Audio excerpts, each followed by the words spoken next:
বিষ্ণু বলেছেন এই আল হাইয়ুল কাইয়ুম এটা হচ্ছে ইসমে আজম। এটা কি? যে ইসমে আজম দিয়ে দোয়া করলে আল্লাহ দোয়া কবুল করে, আল্লাহর কাছে কিছু চাইলে আল্লাহ দেয়।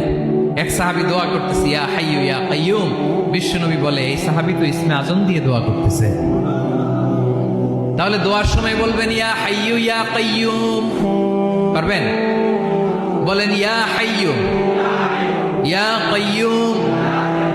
আল্লাহর এই দুটো নাম ধরে ধরে আল্লাহরে ডাকবেন, তাইলে ওই দোয়া কবুল। পারা যাবে? বিশ্বনবী দোয়াতে বলতেন ইয়া হাইয়ু ইয়া কাইয়ুম বিরহমাতিকা আস্তাগীথ আসলিহ লি শা'নি কুল্লাহু ওয়া লা তাকিলনি ইলা নাফসি তারফাতা আইন। ও হাইয়ু ওয়া কাইয়ুম, ও শাশ্বত চিরঞ্জীব আল্লাহ, আসলিহ লি শা'নি কুল্লাহ, আমার সব কিছুকে আপনি ফিক্স করে দেন, ঠিক করে দেন। এক পলকের জন্য, এক চোখের পলকের জন্য আমার কোনো কাজ আপনি আমার উপর ছেড়ে দিয়েন না, সব কাজ আমি আপনার কাছে সুপর্দ করে দিলাম। সুবহানাল্লাহ পড়ে।